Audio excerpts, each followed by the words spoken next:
warahmatullahi wabarakatuh. Perkenalkan, nama saya Asmaul Husna. Saya mahasiswi dari Sekolah Tinggi Agama Islam Tengku Dirinding Melabo, Prodi Pengembangan Masyarakat Islam, jurusan Dakwah dan Komunikasi Islam. Nah, hidup di tengah masyarakat mesti bisa bikin kita akrab dengan berbagai persoalan sosial, mulai dari kemiskinan, pendidikan yang timpang, sampai penyalahgunaan narkoba. Tapi seberapa sering sih kita benar-benar paham seberapa besar dampaknya? Nah, di video ini saya akan ngebahas 5 masalah sosial yang nyata di kehidupan kita di Indonesia. Yuk kita kupas satu persatu.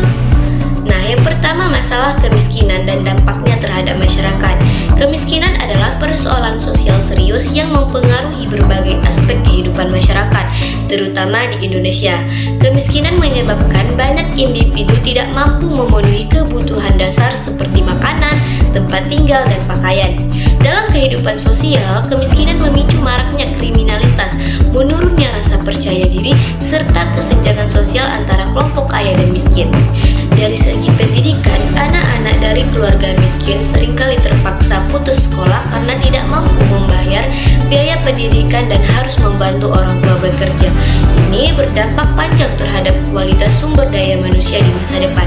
Di bidang kesehatan, masyarakat miskin cenderung tidak memiliki akses ke layanan kesehatan yang layak, sehingga risiko penyakit dan angka kematian lebih tinggi.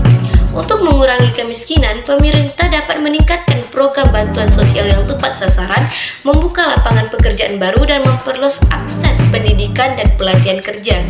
Sementara itu, masyarakat bisa berperan aktif melalui kegiatan sosial, donasi, dan mendukung UMKM lokal untuk menciptakan ekonomi yang lebih inklusif. 2. Pendidikan yang tidak merata.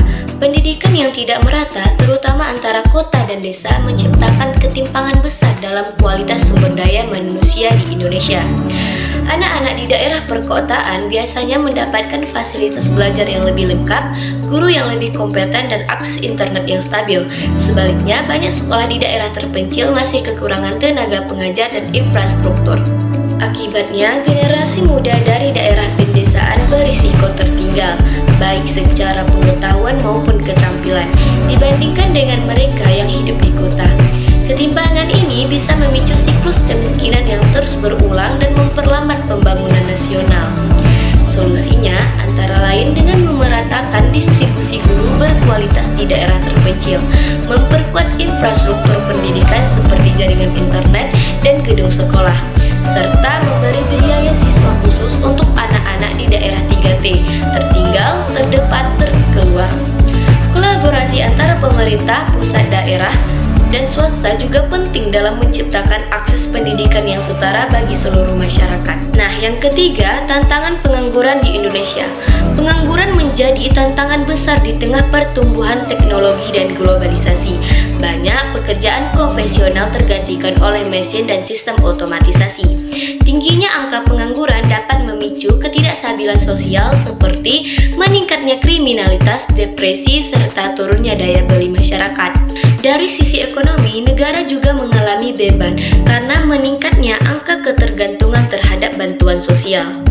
Untuk mengatasi pengangguran, pemerintah dapat memperluas program pelatihan kerja berbasis kebutuhan industri seperti pelatihan digital, teknologi, dan kewirausahaan.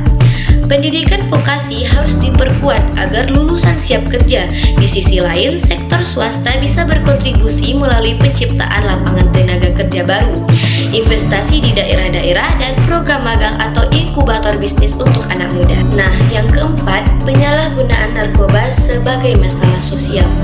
Penyalahgunaan narkoba merupakan masalah sosial yang serius yang merusak generasi muda dan menghancurkan masa depan bangsa. Remaja menjadi kelompok paling rentan karena dorongan ingin tahu, tekanan teman sebaya, serta kurangnya pengawasan dari orang tua. Selain itu, lingkungan yang buruk, kurangnya edukasi tentang bahaya narkoba, serta lemahnya penegakan hukum menjadi faktor pendorong utama. Untuk mencegah penyalahgunaan narkoba, langkah preventif sangat penting. Pemerintah perlu memperkuat kampanye anti narkoba di sekolah dan lingkungan masyarakat, memperbaiki sistem rehabilitasi, serta menindak tegas jaringan pengedar narkoba. Peran keluarga juga tidak kalah penting dengan meningkatkan komunikasi dan perhatian terhadap anak-anak mereka. Nah, yang terakhir atau yang kelima yaitu kesenjangan sosial antara kelompok masyarakat. Kesenjangan sosial antara yang kaya dan miskin seringkali menjadi sumber ketidakpuasan dan konflik sosial. Akar masalahnya bisa berasal dari distribusi kekayaan yang tidak merata, akses pendidikan dan kesehatan yang terbatas bagi kelompok miskin, serta kebijakan ekonomi yang belum inklusif. Kesenjangan ini memicu kecemburuan sosial, konflik antar kelas, serta ketidakpercayaan terhadap pemerintah. Dampaknya sangat serius, munculnya ketegangan sosial, menurunnya solidaritas, dan lemahnya stabilitas nasional. Untuk mengurangi kesenjangan sosial, pemerintah perlu menerapkan kebijakan pajak progresif, meningkatkan jaminan sosial bagi kelompok rentan, serta memperluas akses terhadap pendidikan dan layanan publik. Program pembangunan yang berorientasi pada pemerataan juga harus diperkuat agar seluruh lapisan masyarakat bisa merasakan manfaat pembangunan secara adil. Demikian penjelasan saya mengenai 5 masalah sosial yang krusial di Indonesia. Semoga video ini bisa memberi pemahaman yang lebih dalam dan mendorong kita semua untuk berperan aktif dalam menciptakan masyarakat yang lebih adil dan sejahtera. Terima kasih yang telah menonton. Saya akhiri, wassalamualaikum warahmatullahi wabarakatuh.